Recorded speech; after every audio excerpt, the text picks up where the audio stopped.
This evening, we're going to have a presentation by Andrea Watson on her passion for travel by virtual reality. She is a longtime Philadelphian. She went to school in Philly. She was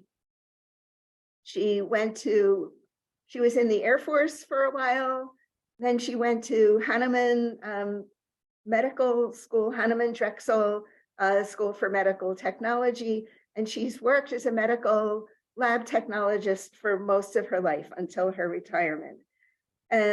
She loves to travel, but she has learned about travel by virtual reality in the last few years, and I heard her talk about it on one of our Friday morning coffee hours and thought it would be good for her to share her experiences as a virtual traveler with everybody who is an NVN. And so we're going to have this program today for that. So I'd like to introduce you to Andrea, and we're looking forward to hearing what you have to say. Okay. Thank you, Barbara, for that introduction. Good evening, everyone. Thank you for being here. Ask yourself, where have I wanted to go, but have not made it there yet? My name is Andrea Watson. I've been a member of NVN for about 4 months, and it's a hobby and pastime of mine to understand and use emerging virtual reality technology to travel all over the world. So tonight, I would like to share with you how to do this, to travel in virtual reality, get some destinations and experiences off your bucket list, and to do all of this from the comfort of your home. The topics I will cover in this presentation are places I've traveled to in virtual reality, defining virtual reality. What is virtual reality? We will also go over a brief history of VR. How much does a VR headset cost? What's the cost involved here? Also, I will be doing what's called an unboxing. An unboxing is where I will be showing you and describing to you what happens when you open the box and discussing what items you will need to travel in VR. So with that, let's jump right in. Where have I traveled to in virtual reality? But there's a bigger question than the places I've been to. And that is, why do I and many other virtual reality travelers believe we have been to these destinations when we have not physically left the house? And the answer to that question has to do with how the brain functions. And VR technology has important applications in the fields of medicine and science. But our focus tonight is traveling from our homes. Now, I just want to warn you that this is my short list of places I've been to in VR, just a short list. So, you know, growing up in the 60s and 70s, I was a fan of the original Star Trek. And one of those things was traveling to outer space. My brothers and I sat around. We wanted to go to outer space, but we didn't think it was possible in our lifetime. Well, I'm here to tell you tonight, I've been to the International Space Station. Okay. Now it takes, you have to be a pilot or an astronaut to get there. That's the only two groups of people that go there. And most of us will never be a pilot or astronaut. So VR is the next best way to get to that International Space Station. And so the dream of making it to space and taking that voyage, I have made that voyage in my lifetime, in my mind. And the other place I've been to is diving the coral reefs off the coast of Australia, New Zealand, the Philippines, Bahamas, and the Caribbean in general. So imagine that from between space and the bottom of the ocean, there are some places I've gone to in between there. And that would include the Great Wall of China, the pyramids of Egypt and South America, Petra, Jordan, the Louvre Museum in Paris, walking or taking street tours of Paris, Rome, Milan, Lagos, Nigeria, Accra, Ghana in Africa. I've done flyovers of Cape Town and Johannesburg, South Africa, the deserts of the Sudan, Victoria Falls in Zimbabwe or Zambia, Machu Picchu in Peru, open air markets in the Philippines, Jamaica, Egypt, Africa, several tropical beaches. You may hear my Jamaican accent, so I love tropical beaches. Waikiki Beach, Honolulu, Hawaii, Rome, Italy, the Colosseum in Rome, Vatican City, toured St. Peter's Basilica, walked the streets of Manhattan, New York, scenic train rides through the Rocky Mountains on Amtrak, going to see the Rocky Mountains. And yes, you can ride Amtrak in VR.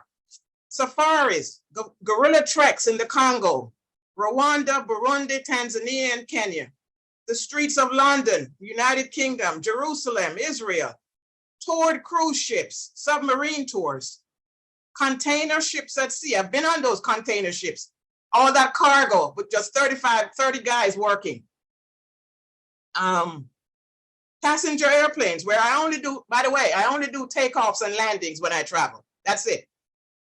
On the Nile, helicopter rides, boat rides on the Nile and the Great Congo River and other rivers and waterways around the world. Toured botanical gardens in several places. One thing I have yet to experience is sitting next to the driver in a Formula One race at Monaco or being in the car at the Indy 500. I'm hesitant because of VR motion sickness, which I will discuss later in the talk. It's a big world, and with virtual reality, I can always go somewhere. In terms of where I've been, I hardly keep track anymore, and it is not always to vacation destinations and tropical paradises. I go to poverty-stricken places, been inside the mud huts of indigenous peoples, deserts, war zones, inside maximum security prisons, wildlife sanctuaries, and international organizations seeking support and that have missions to support humanity across the world. It can be sobering and heart-wrenching to see the human condition across the globe. The people look into your eyes through those 360 cameras. Many of them know that they're being filmed. And so they look directly into the camera. And so they're looking you, and so you can look into their eyes while they look into your eyes. And again, this is just the short list of my experiences in virtual reality. Now, what is virtual reality? VR technology is the use of computers, the internet, and special cameras to simulate real-world places, activities, and events. It is also used to create imaginary or fantasy experiences. One type of camera used, called a 360-degree camera, captures places or events in the real or computer-generated world and allows an observer to experience that place or event as if they were really there. VR is total surround sound. So there's a volume control knob. It's total surround sound, sight, and experience. There is haptic feedback, which is also being improved to give headset users the sensation of touch or feeling.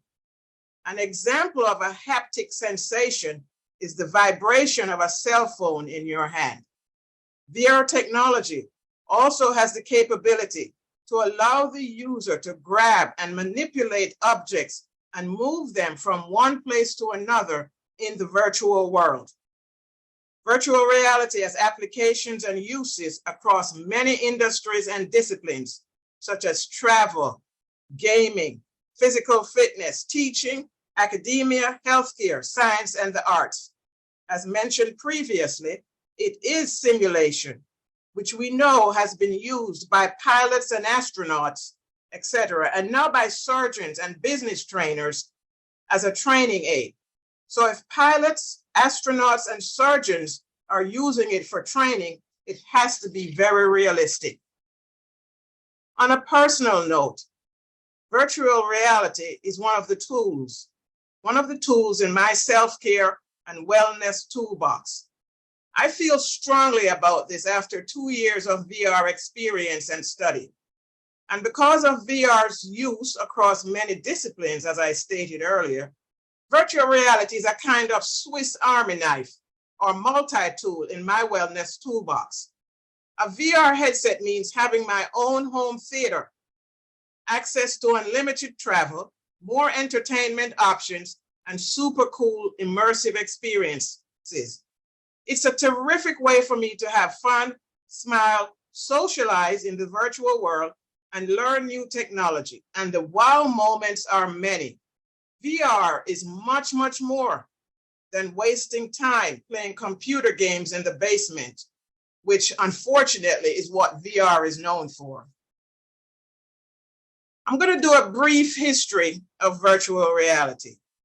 So VR's developmental journey began in the 1800s with photography.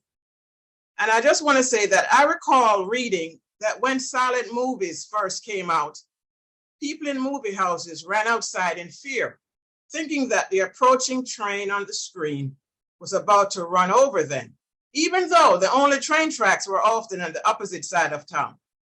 Today, people using virtual reality headsets are afraid to take a step forward because they think they will fall off a cliff or a plank, even though they know they began the experience sitting in a chair in the safety of their home.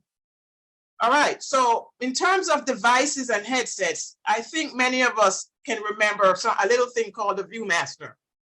And if we remember the Viewmaster, it's a little thing over your face. It had a little switch on the side, and you would drop a wheel with pictures on it into that slot, and then you would advance each film, okay? So that was the kind of a beginning. So from the Viewmaster in the 1970s and 1980s, due to optical advances and haptic devices, NASA combined head-mounted devices with gloves to enable haptic interaction while in virtual reality. The term virtual reality was first used in the mid-1980s, and around this time, the first compact headsets were produced. In 2007, Google introduced Street View. In 2010, an industry landmark headset, the Oculus Rift, was marketed. And from 2010 to 2023 present, several brands have been marketed, such as the HTC Vive, the Samsung Gear, Oculus Rift, Oculus Go. The Oculus Go was specifically marketed to people with limited mobility who primarily wanted to travel from the comfort of their homes and who were not gamers. I bought the Oculus Rift, the Oculus Go, because I could sit in a swivel chair and travel the world. And I'm not heavily into computer games. There's also a PlayStation VR and a Meta Quest 2. All of these, the most economical and advanced devices available to the average consumer. So when I decided to take the plunge into VR, I wanted to really understand the technology from the ground up. I wanted, I started, once I decided to purchase a headset, I started to look at what was available. And I said, well, it's technology, my background is, and I wanted to understand it. So I came across, and guys, I just laugh. Every time I mention this and I show it, I have to laugh. It's called a Mr. Cardboard. And that's what it is. It's just a cardboard box, but it's important to understand how this little cardboard device works, because we're going to be using it tonight. We're going to build on this to understand the technology, because I have a big obstacle I have to overcome tonight in this presentation is explaining how VR works. And we're going to start with this little box. And as you can see, there's another piece of cardboard inside, putting it into two sections. And then there's this flap. I'm trying to orient it so that you guys can see it. Okay, so how does this, and it has, inside the box are these $2 store magnifying lenses. So this thing costs between $7 and $11. $7 to $15. I splurge. I spend about $11 just because, you know, it's a cardboard box. I should be able to understand it. But how does it work? And this is where it gets important. It has to be used with your cell phone. Okay. So what happens is your cell phone, we need the cell phone because VR operates by using apps. We all know that we have apps on our phones and apps on our computers, right? And this whole thing is about apps, downloading apps and traveling, using apps to travel through. So there's a thing called a Mr. Cardboard app. And you would download this from the Apple Store or the Google Play Store onto your phone. And you would then open the app, and let's say, and when the first time I did it, I wanted to experience a roller coaster ride. I don't ride roller coasters anymore, but I wanted to say, well, it's VR. Let's see how real, let's see what the motion is like. So I opened the cardboard app and I typed in VR roller coaster ride, and it popped up. And then once you do that, you then put the cell phone into Mr. Cardboard and close the lid. So you can see my cell phone is in there, right? And then it has a little notch here for your fingers to operate your phone. You put the box up to your head, and you have a virtual reality experience of riding a roller coaster. Okay, so this roller coaster, I saw the motion. I went up and down, took the hills, you know, the regular ride of a roller coaster, right? And that gave me a pretty good idea of how VR works, except that, again, I said, the lens in here are from the dollar store. That's the quality. So it's fuzzy. It's not the best way to see the world, but it's a great learning tool. It's a great introduction. So that's Mr. Cardboard. And he's still available out there online. All right, we'll throw him to the side. Now, later on in this presentation, I said I will be doing an unboxing of the real headset.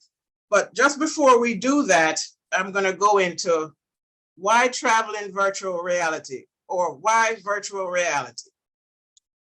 It's a big world, a lot to see and experience. And to quote Susan Sontag, I haven't been everywhere, but it's on my list. I say the best way to get to everywhere is through VR. VR can increase travel options, save on the cost of travel, while helping us to leave less of a carbon footprint. It can help to preserve pristine conditions for future generations to enjoy. Consider restricting physical travel to those instances when your tourism dollars goes to support local wildlife populations, natural environments, and the local economy.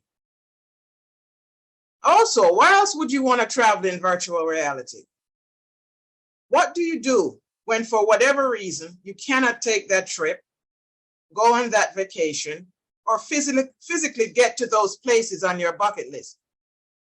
Well, if a 360-degree camera has gone there, then so can you, from the comfort of your home. And those cameras are literally going everywhere. So Susan Sontag's list of everywhere is more doable than ever before. Also, again, why? Why travel in VR? What if you took a vacation or trip a while back and thoroughly enjoyed yourself and want to revisit that place but could not? We've all looked at photographs of past vacations and enjoyed the memories and images in the photo album. Now imagine being able to do the next best thing, going back to that travel destination or event using VR. And VR is way, way cooler than a photo album, because in VR, you're not seeing a flat screen. You literally, once you put the headset on, are teleported somewhere. You cannot see what's in the room around you. VR is also a great tool to assist in planning your real life travel. You can go there before actually going there. And so tailor your travel itinerary, which may have economic advantages, or may make the physicality of travel easier or have less of a physical toll. And VR travel allows you to visit any place as often as you desire. I think of the cost of my headset as my airfare, admissions ticket to venues, museums, parks, botanical gardens, boat rides, train fare, tour guide costs, you name it. You name it. It's like paying once for years of travel and entertainment. Finally, on why to use VR for travel and immersive experiences and general entertainment. We all have those moments when we are at home. We are bored and not in the mood to do anything or go anywhere. Tired of the routine. This is when VR is best used. Put on that headset, go somewhere or do something in VR and reset your activity clock. It will lift your mood and spirits. All right, now before we go into the unboxing, I'm going to talk a little bit about VR side effects. And it's a very real thing, and I have to share it with you. So how this works is, while there is typically no actual movement during VR travel experiences, the brain interprets visual cues from the eyes as movement, but the body and inner ear remain still. And it is this disconnect that can cause VR motion sickness in some people. Remember, when someone puts on a headset, they are teleported to another location. It is not like looking at photographs or looking at a postcard or your flat screen TV or a computer desktop. You are seated in your home, but unable to see anything outside the headset. Now, I just want to correct it. They just came out now with a procedure on the headset where if you're, I don't know, in Paris somewhere, and you know that you need to go, I don't know, take your dog in from outside. Well, I'm sorry. Let's say your phone rings and you want to see where it is. There's a procedure there where you can tap the side of the headset. It's called pass-through, so you can see what's happening in the room around you. But once you turn it off, then you no longer can see what you're there, wherever you are. Okay? So you see only your travel destination and everything in that environment. You also hear what is happening around you. The visual 360-degree cues and your eyes seeing movement around you gives you the sense of having been there. And it is very real, because people like me and others who I socialize with, we feel as if we can write those places off of our to-do list. But as a result of this teleportation, many people experience physical side effects, such as dizziness, nausea, motion sickness. And to minimize or eliminate these side effects, it is best to remain seated. I've been doing VR now for over 2 years, and I'm always seated. I never try to walk around, to do anything. I stay seated. Then you want to adjust the straps on the headset so that it is not too tight, and have a portable fan next to you. I don't know why this works, but it works. It really seems to help to eliminate these side effects. And most important, if you are new to VR, limit the sessions to 15 to 20 minutes at a time. Do not use VR if you suffer from seizures or vertigo. All righty, so what are we talking about now?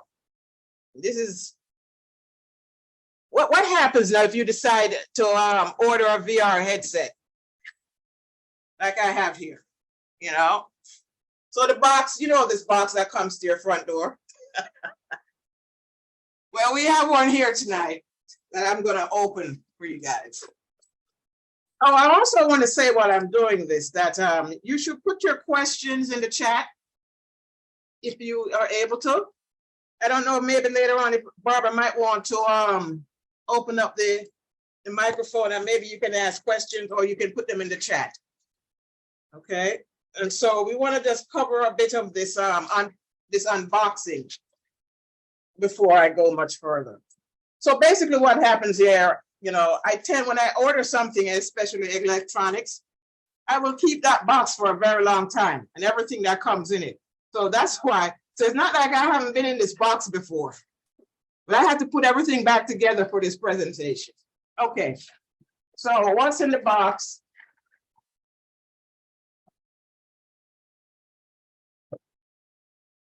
Let's see. Turn the box around, and we see my headset called the MetaQuest 2. And the next important piece of information here, because I'm going to do a part of this presentation will be on the cost. And so it's hard to focus on here. We want to see something saying 128 gigabytes. So if you should order a headset, you want to make sure, you get the brand you ordered, and you want to order 128 gigabytes. And I will get into the reason for that later on. So the unboxing, never easy. Never easy to do these unboxings. So the main heavy duty cardboard box that it comes in, that is the Oculus, the MetaQuest or Oculus side. And once we open our box, we are seeing what's in here. Okay, so let me just take out what's in here. We have what's called a controller. There are two controllers, one for the left hand, one for the right hand. And the controllers are your hands in the virtual world and how you operate, get around and move things and manipulate objects. And if you look, you'll see there are about four little, well, actually there are three buttons, an A button and a B button. And this bigger one here is a thumb rest. And then the other one is a pointer, the little circle. So they're only, one of them is a thumb rest, and you can use it also to click on things.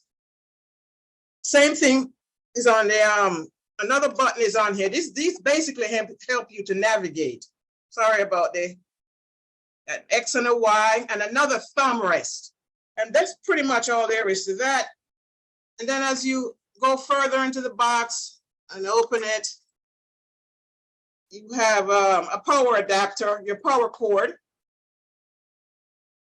Let's drop that.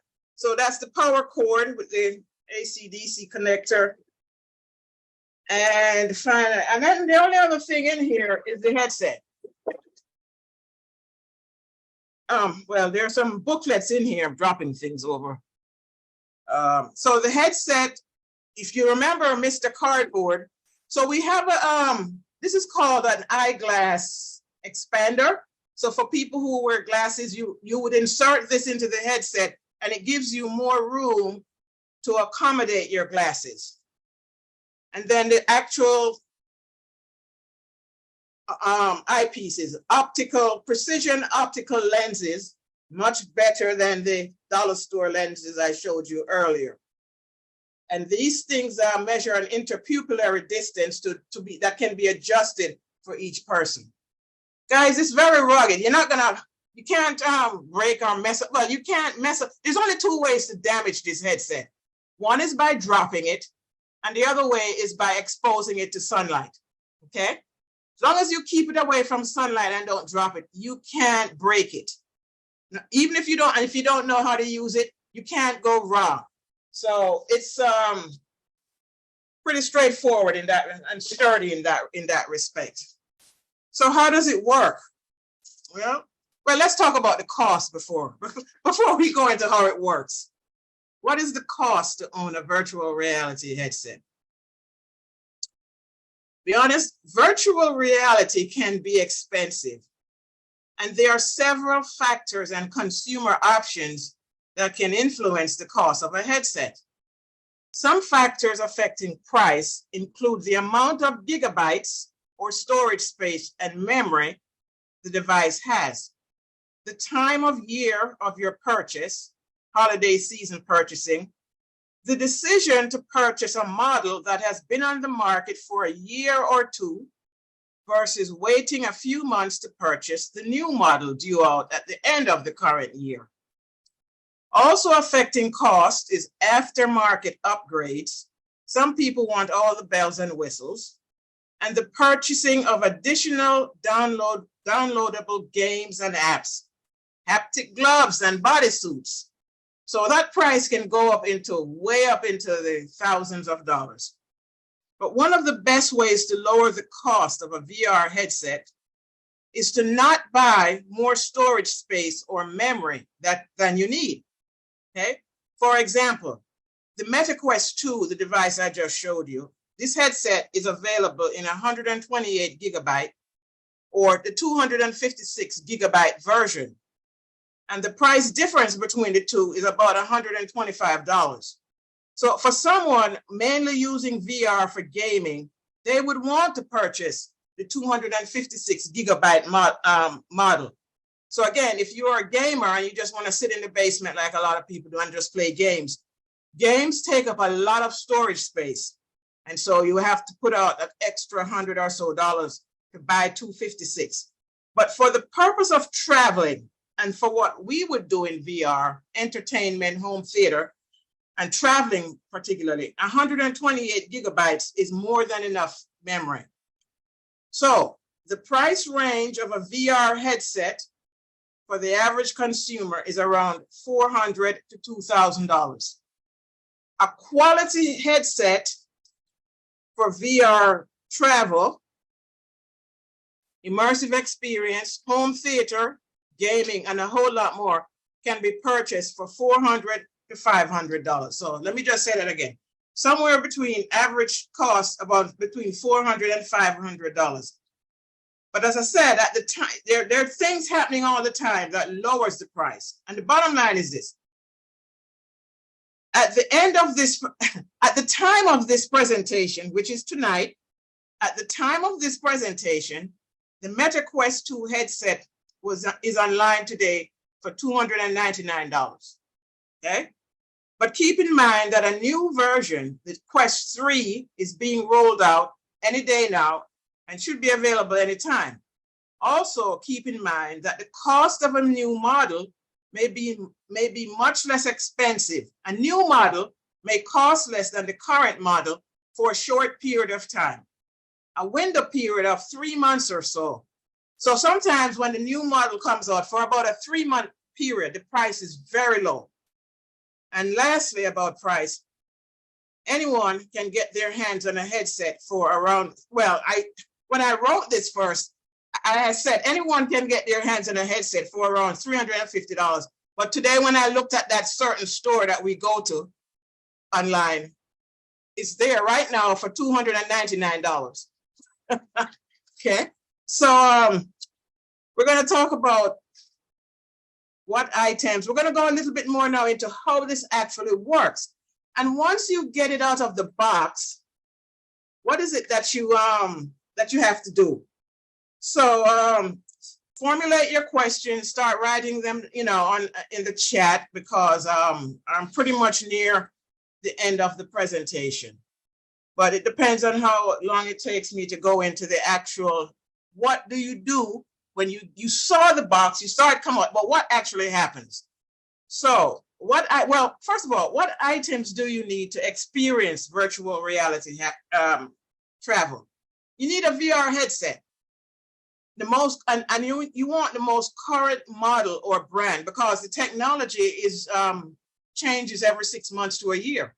You could buy a headset today, and 2 years from now, it's obsolete. So when you're purchasing your headset, you want the most current model, a standalone. Then you need a cell phone that's capable of downloading apps. And thirdly, you need good internet and a good Wi-Fi connection. Now let's break these down. So the Wi-Fi connection, we all have Wi-Fi connection and internet connection is in our home. So what actually happens now is this headset has to be paired with your cell phone. And this is where this conversation gets a little tricky, and I'm going to try to do this justice by really taking my time with this. A lot of people get lost in this explanation. This headset is nothing by itself. It doesn't work by itself. You have to have a cell phone. Now, right now in your homes, each and every one of you hearing me in your homes right now, there are two families in your homes. This is the easiest way I can explain what I'm about to explain. There's your human family, and there's that family of electronic devices that you all have. Your cell phones, your laptops, desktops, iPads rather, electronic readers, and a whole bunch of other things. That's an electronic family. They are all communicating through the internet. They're all communicating through Wi-Fi. And each of them, you have a Wi-Fi connection, that they're all on that Wi-Fi connection and that password. They all share that Wi-Fi password and an email address, all those devices. So when you bring this device into your home, you're bringing in a new electronic device. Think of it as a new member to that electronic family. And he has or she has to be introduced to those other electronic members for this to work. And so just as if you were bringing in a new family member to live in your home, or a new person to live in your home, you have to introduce that new member to the head of the family in a room. So that person comes in the front door and they're introduced to the head of household in one room. It's the same thing happens here. New electronic family member comes in, has to be introduced, and the head of the electronic household is basically the cell phone, because it should be a 4G or a 5G, and now 10G is coming into play. So you have to pair them. They have to be paired. So what happens is, on your cell phone, the Google Play Store or the Apple Store, you would download the Meta Quest app. So the app is on your phone. Then you would then charge the device for about 4 hours and make sure you get that green light, because you want it to be fully charged before you try to use it. So then once you have the app on your phone, then you have to open that app.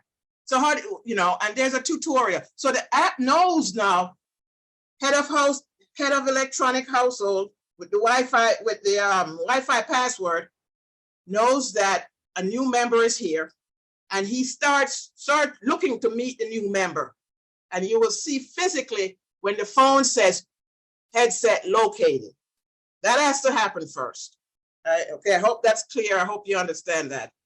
And then at some point when the cell phone has established a connection and has detected the headset, it will say, now put on the headset. You will get directions to put on the headset. And the headset manufacturers know that when that happens, it's your first time and you don't know what you're doing. So they have a built-in tutorial now to take you, once you put the headset on, to orient you to what needs to be done. All right, so it's about travel. It's about travel. So how do you actually travel in this thing? Well, there are two apps. As I said before, everything happens through an app. There are two fantastic apps out there. YouTube app is one, and another one called Wander. And many apps are free, and other apps you have to pay for. YouTube is free, and the Wander app for travel is a one-time fee of $7. And so you would travel. So you would once the headset is on, you are then directed to download those travel apps into this. And so after you download on yourself, you no longer have to worry. You can put the cell phone away out of the picture. You don't have to worry about the cell phone again, because now, once this comes on, then you have to enter the Wi-Fi password, and your email address goes in here, and the Wi-Fi, just like all your other devices that have your email password, your email and your Wi-Fi password, that also goes in here. And once those two bits of information is in here, now you're able to travel. And so what do you need to travel? You need two apps. You need one or two apps. I have two apps because they're two different apps for traveling. the YouTube app is a real world total surround. When you go into YouTube like you would on any other device, like you would on your computer, your laptop, you go into YouTube and type in, take me to wherever in the world you want to go, okay? Australia, the outback. YouTube then brings up a whole lot of choices. Basically what happens is you are actually going on the journey with someone who is there with a 360 camera. There are many different camera operators. So you're not really free to walk around on your own in YouTube. You have to go with your own personal guide wherever. But the one location, let's say it's the Eiffel Tower in Paris, there could be 50 different people that have videotaped that experience in 360. So you have 50 different people to choose from. And it changes every month, you know. Every time somebody goes to Paris, they take a YouTube, they take a 360-degree camera with them, and so you can travel with them that way. Wonder is fantastic because it's not where it's like looking at a postcard in the sense that you don't see cars moving and you don't see as much physical movement. Wonder gives you the ability to socialize. So, for instance, if 5 NVN members had a headset like this, on a particular night, you've been locked in your home for a long time and you decide that let's go somewhere. So one of the NVN members wearing a headset would type in the Wonder app, would say, let's go to Australia, let's go to China, the Great Wall. And the 4 other NVN members with the headset would be there us. And in real time, we would experience the Great Wall of China while talking to each other, laughing, joking, and pointing out things. You know, just the other night I was somewhere in Europe, and we didn't look to see, we didn't put in names. We were going to random places, and we didn't know where we were. So we were the other people who were in their headsets with me over the United States. We were trying to guess where we were by looking at the architecture or looking at, different landmarks and signs. So that is basically how you do the travel experience. So before purchasing a VR headset, you would want to read as many product reviews and questions from confirmed buyers on that certain big website that starts with an A. You'd want to watch YouTube videos about that headset and visit the online website of the product manufacturer. So, you're going to do some due diligence there. That's before purchasing the headset. After purchasing a VR headset, you would want to read the enclosed product material that comes with it. Yeah, so I didn't show you this before, but in the same box is a reference guide, and a safety and warranty manual. So you want to read these two little booklets. It's very short. It just tells you how to use the handsets that I showed earlier. So after purchasing the headset, you would read the enclosed reference guide, install the app on your phone, as I said, and go through the tutorial. All righty.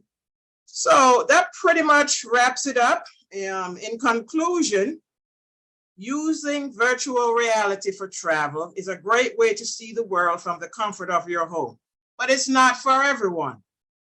If you invest in a VR headset and then decide it's just not for you, you gift it to a relative or a grandchild. It's one of those gifts that will not be put away in a closet or attic, and they will remember it for you.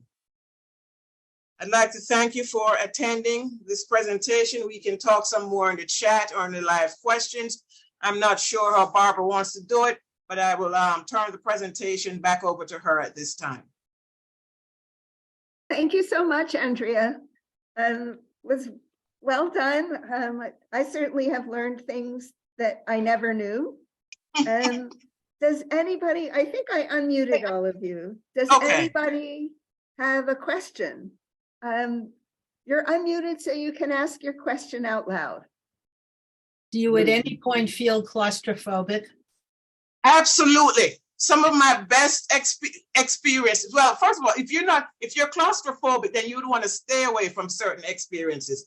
But I love submarines. Well, I love going into submarines. Certain the Washington Monument, climbing up the Washington Monument. There are certain close cargo ships, airplanes. One of my things, you know when you go on an airplane and you sit in that window seat and you pull that tray table down in front of you, and you've got two people on your left. That tight cross, you feel it exactly in VR. But the thing about riding in VR, the plane in VR, nothing bad can happen to you. So I love the claustrophobic feeling though of airplane rides and submarines. Thank you for that question, Mercedes. So if you mentioned doing virtual reality underwater reef visits, do you get the sound of air bubbles or does it come just? You get the sound of the water and the air bubbles, yes. And you see the other divers. You're never by yourself. You see other divers in bodysuits, but you don't see your body. So you just have to imagine that you are in a bodysuit because all the people around you are in a bodysuit, and you do hear the water. Okay. Yeah. Do they charge for these virtual reality shows that you pick out? Where do you find them? Just on YouTube and this Wander? Are there other sources as well? There's a new for travel purposes. The best two apps right now are YouTube, which is free. You can use the YouTube app to go anywhere in the world, and that is not going to cost you anything. And Wander charges about a one-time fee of $7 to have a travel experience. Is that the cost? I'm sorry. Go ahead. Is that per experience or one time to sign up for it for long term? One time to sign up long term. Okay. Where the apps that cost a lot of money and really cause VR to be expensive are the gaming apps. Okay. So we have people out there, and it's about an average of about 15 to 20 to 30, well, not $15 per game. And I've seen games as high as $30. So, but I am not into gaming, so I don't have to have, there are also free games on the head that comes with the headset. So those are good enough for me. Okay, I see a question from someone said, I suffer from motion sickness, so VR is not for me. If someone suffers from motion sickness or seizure disorders, those types of things, I would not recommend you using a VR headset. And I would also strongly recommend that we use it in a seated position with our feet flat on the floor. And that's how I've used it. I was supposed to say at the beginning that Andrea is not promoting any brand. She's not trying to sell this. She's just trying to explain what this technology is. Helene, you had another question? Well, it was related. Thank you, Andrea. This was so much fun. I just wondered, did you try somebody else's to see if it would make you seasick before you committed to buying it, or will they let you return it if? Yes, there is a that big box, that company that sells the big box that sells what? Sends the box to your home. Yeah. They have a return policy. Okay. And So also if you you just couldn't tolerate it, then you could return it. That's correct. Yeah. Refunded money back. Andrea, how did you initiate yourself into doing this? That's a fantastic question. So I first heard about maybe 4 years ago. I was watching a morning talk show, and the hostess said that she just played a good round of tennis in VR, and what a good workout and how exhilarating it was. And no one knew what she was talking about. And her co-host said, "What do you mean you played? You live in a condo in Manhattan. How could you be playing tennis in your apartment?" And she said she played it in virtual reality. And that was the first time I heard about it, and I made a mental note of it. And then during the pandemic, I started watching documentaries. Finding something to do. So I started watching documentaries on African safaris and wildlife in Africa. And National Geographic did some coverage on the gorilla families that live in the rainforest.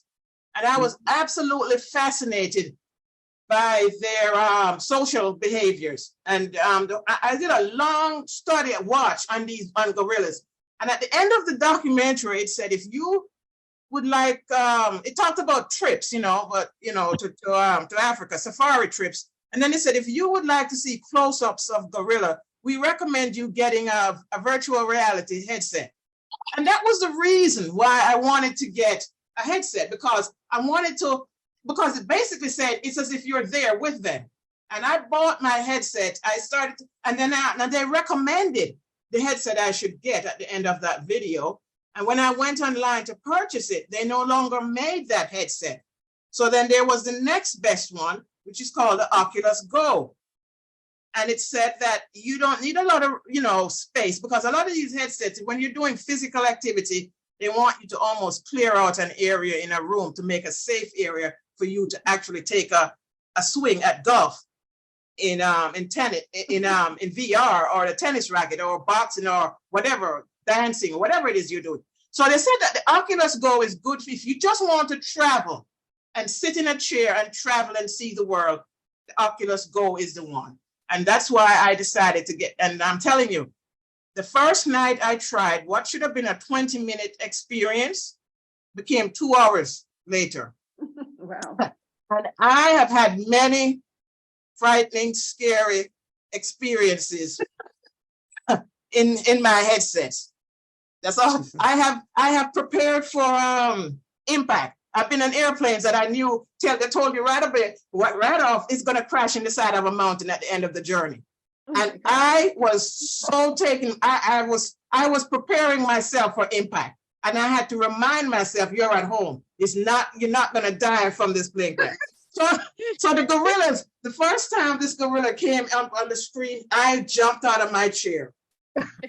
I could see the sweat, the perspiration in his nostrils. I could hear him breathe, because what happens is fascinating.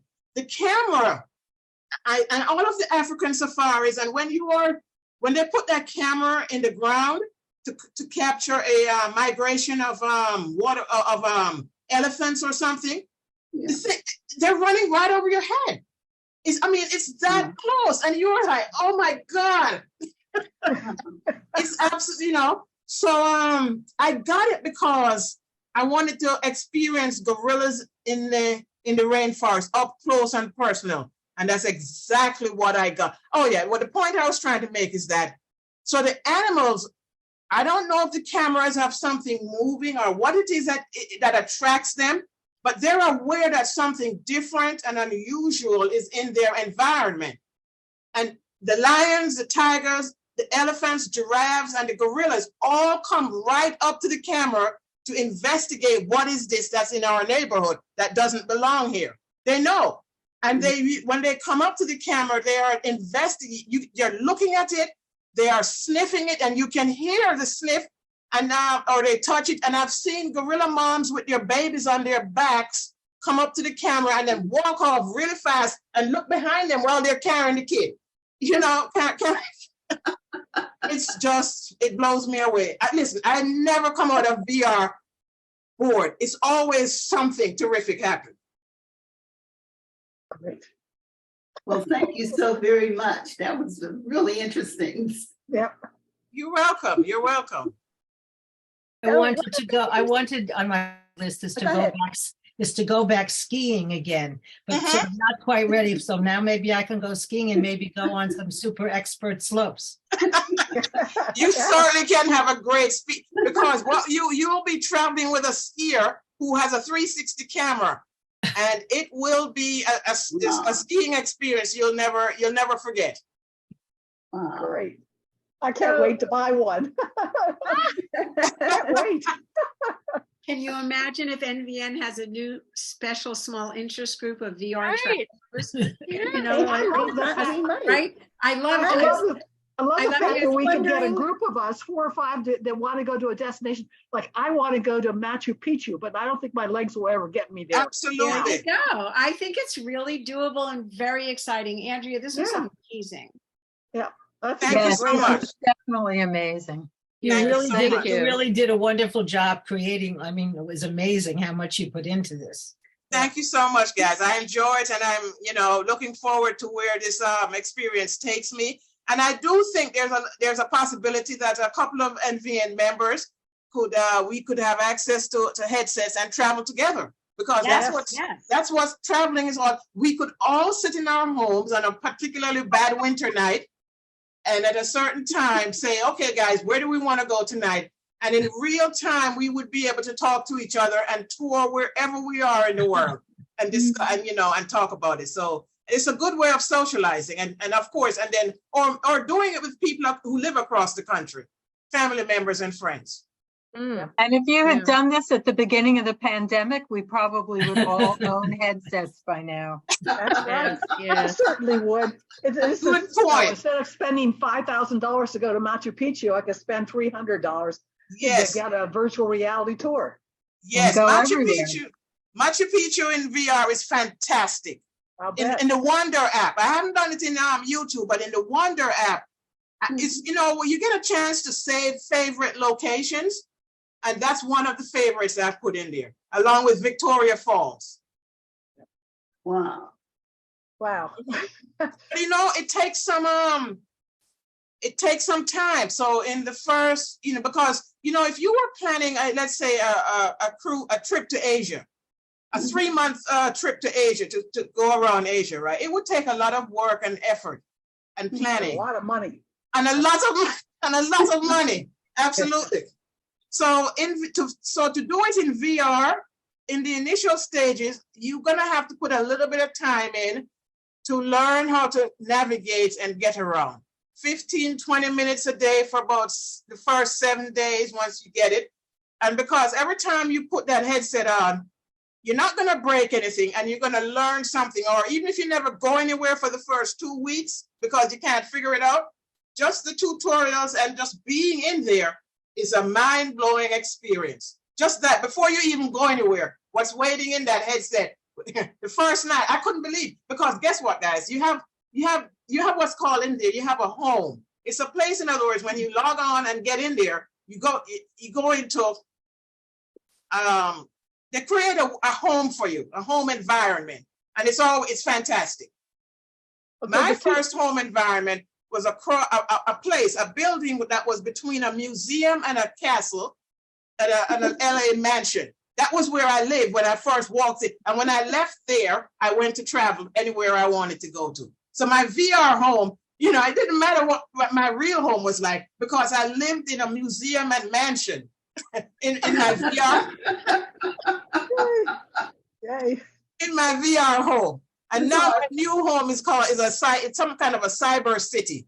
So yeah, fantastic. So even before you go anywhere, you'll be blown away.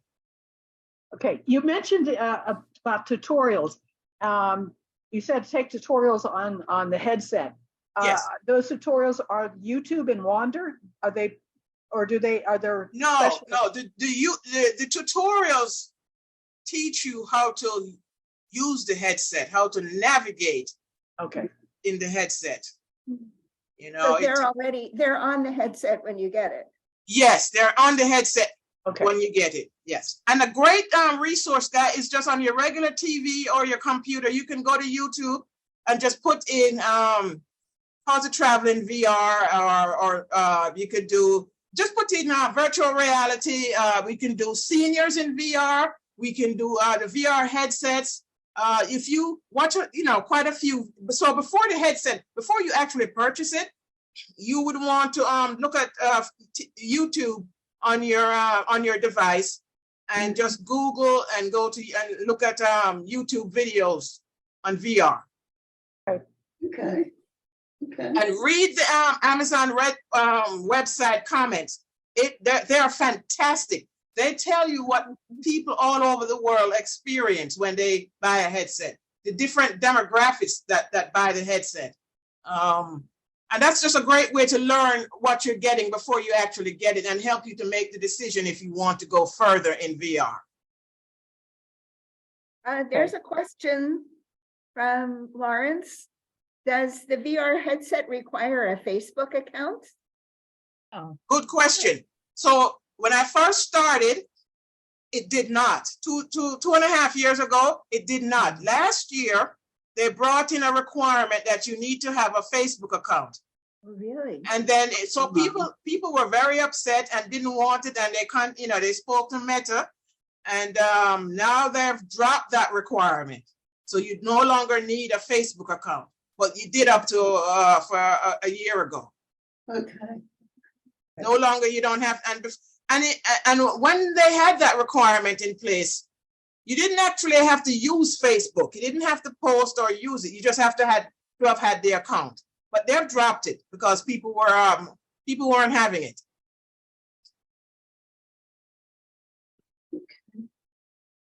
you've mentioned that the Oculus Go and the one that you spoke about from Amazon, the MetaQuest 2. Mhm. Are there other brands that are in the same caliber as those two? Yes. How would you rate them?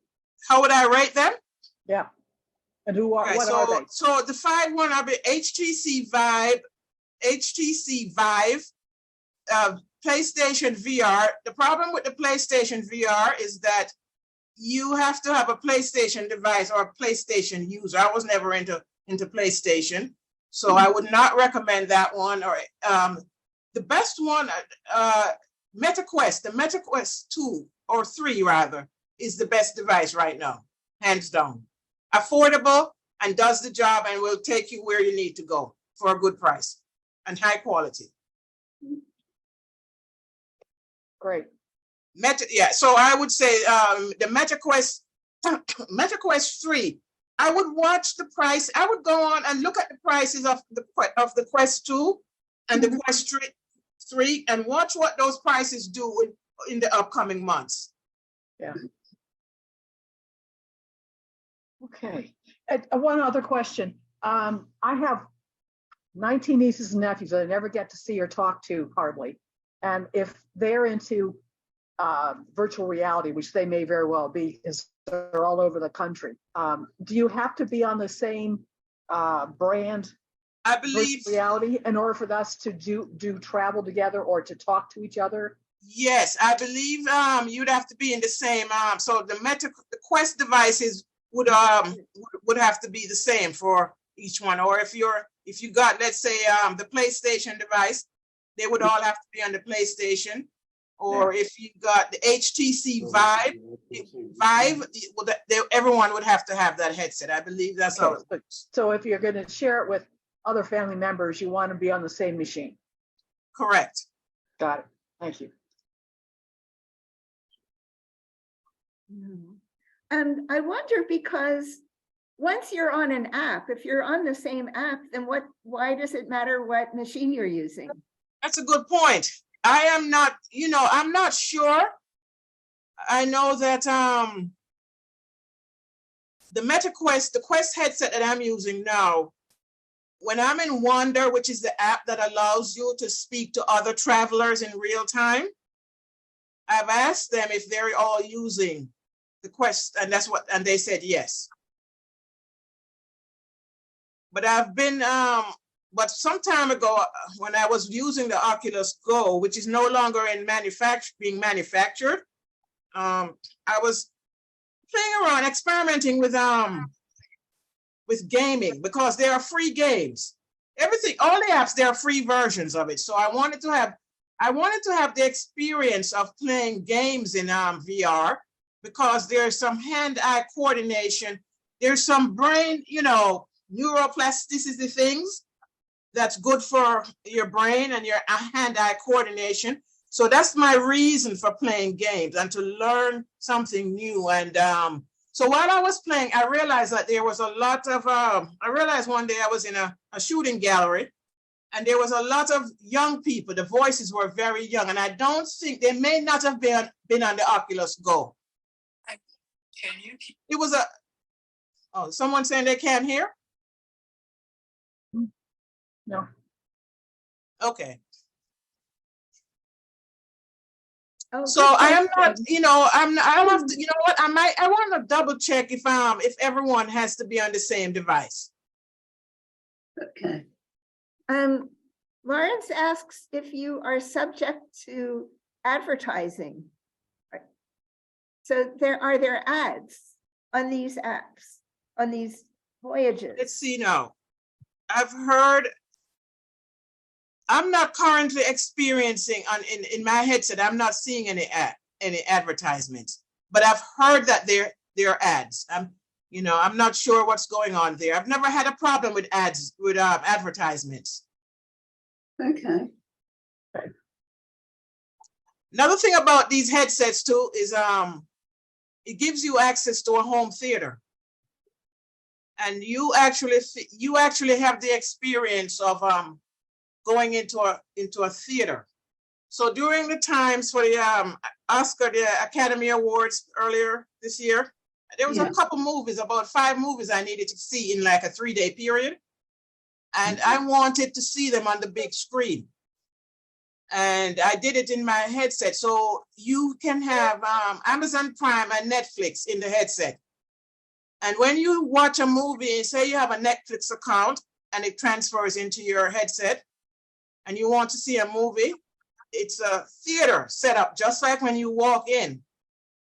The seats are the same, the screen, the exit signs to leave. Everything looks as if you're in a real movie theater, and you can also go to the movies with friends and families in that setting, in that arena. Can you do an IMAX movie on the headset? An IMAX movie? Yeah. I'm not familiar with that.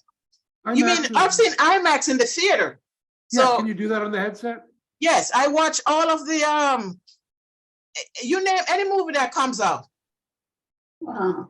That you see that you see in Netflix, or if a movie is showing in the theater in your neighborhood, I don't have to go into that theater. I can stay home and get the same experience in the headset. Wow. Now that's awesome. And I kid you not. I mean, it sounds crazy, but there are people living in mansions that physically have a home theater, right? A movie theater in their residence. Well, in the headset, you will have your own theater, and it looks just, when you look around you in the theater, the cup holders for the soda and the popcorn and that large chair are right there. This could be an innovation. And the lights are, you look around and the lights are there, and then the lights dim. Yeah. And the movie shows on a huge screen. And at the end of this, just like in the theater, the credits roll on that big screen, and you have your own home. I love it for that. That's how I watch my Academy Award movies. Does it hold the popcorn? And you don't get the popcorn, but that day is coming. But what's really coming with this, is well, for one thing, prescriptions. Well, we don't want to, there's a lot coming with it, and they're working on including our other sensation, the ability to touch, to feel, and I guess eventually to smell. I foresee that in the future we'll be able to, when you travel somewhere, right now you can go into the gift shops around in the areas wherever you travel and look around in the gift shops, okay? And it's just a matter of time now before you will be able to make selections and put it in a basket and check it out and have it sent to you. So Wow. there's a lot coming with Wow. this technology. Wow. And the fact that how it interacts with our brains and causes us to believe that we're actually there at the bottom of the ocean or wherever it is, it has implications in pain management and cognition. And, I said before, right, that 15 to 20 minutes a day, 7 days a week at first, do not use if you suffer from seizures. It's not for everyone. Doesn't that sound like a prescription? Medication? Yeah. It does. Because one day for it to treat certain depressions and certain pain management through meditation techniques, I believe that I know that the medical industry right now is looking at that, and it's just a matter of time before. And so what's going to happen is your physician eventually is going to write a prescription for a VR headset to treat your depression, and it's going to be covered by the insurance. So you won't even buy the headset. You will take the prescription to physical therapy or to a psychologist or a neurologist, whatever. Hand them the prescription and they'll give you the headset. And they'll tell you you're going to do these exercises and these meditations 3 days a week, 20 minutes a day, 3 days a week, you know. So it sounds to me like a prescription is coming. Yeah. You could go to physical therapy on your VR. Absolutely. Yeah. What about AI? Is AI a part of this? Yes, all of these technologies are working together. And they're all there. AI is part of it, and they're going now to, they're reducing, this is important, they're reducing the size of the headsets. And so eventually all of this will be in a pair of glasses that you put on that will give you the ability to be in VR and also see the real world around. Those glasses are available right now, where you can see the real world in your immediate environment and the VR world. Sounds awesome. Mm-hmm. Mm-hmm. Wow. During the pandemic, when a lot of continuing care retirement communities were in shutdown and isolation, and families could not come in and people were having a really hard time, some of these living arrangements brought in headsets for the residents to relieve the boredom and you know what was going on. And it's a fantastic thing to watch when residents were able to travel and revisit places. It also allows you to go back to your neighborhood and to homes that you lived in before. And a lot of people, you know, and so these headsets were put on these residents, and they're designed in such a way that the residents don't have to operate them.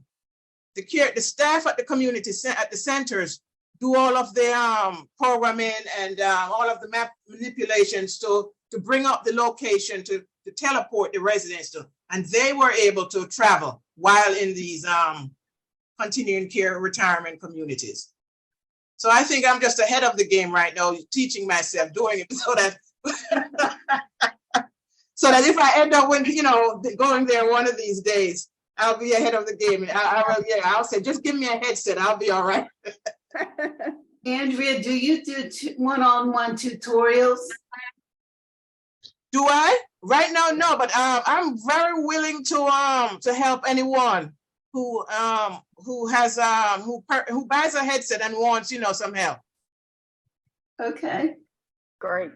Yeah, because I think it would be a great thing for, you know, just an idea that maybe the program committee can look into, you know, do a feasibility study and see how or people who buy headsets can, a group of us can gather together and help each other to navigate and to do the traveling, and we can travel together. Sounds awesome. Yep, so that would be my next. I'm up for it. Mm-hmm. I'm up for it, absolutely. You're all for it. I'm pretty sure, you know, I'll eventually, you know, get a group together to share the experience with, because That it's sounds just like a great idea. yeah, it's just awesome to put the headset on and talk, because right now I'm talking to people around the country that I don't know, but they're a nice bunch of people. You know, everyone is so willing to greet you and to make you feel welcome. And we go around from place to place, enjoying the scenery, enjoying what's there, and playing. And we, you know, different games that we play. Like I said, you have the abilities to know where you are, but you also have the ability to go somewhere randomly. You have no idea where you are. And so we try to figure out where we are by what we see in the environment and the architecture. Yeah. And you share a little bit about yourself, you know, and so it's nice to, and it's always nice to have someone to travel with And Wonder gives these apps give you the ability to, Wonder gives you the ability to do that. Okay. Great. Mhm. I've had great experiences. Absolutely. You know, claustrophobia, frightening. I like it. I like traveling in VR, but, and you know, I'm surprised no one asked this question, but people have asked me, how long are these travel experiences? So a travel experience, let's say you go to Paris. You can have a walking tour of Paris for 5 minutes, 10 minutes, 30 minutes, or 4 hours. Wow. 4 hours just walking around, looking at sights and scenes, parks all through the city of Paris. No, I would never stay in VR for 4 hours. I mean, I have things to do other than that, right? So what happens if you're a 4 hour, I did a 3 hour walk or something like that for Waikiki Beach in Honolulu, because I absolutely loved it.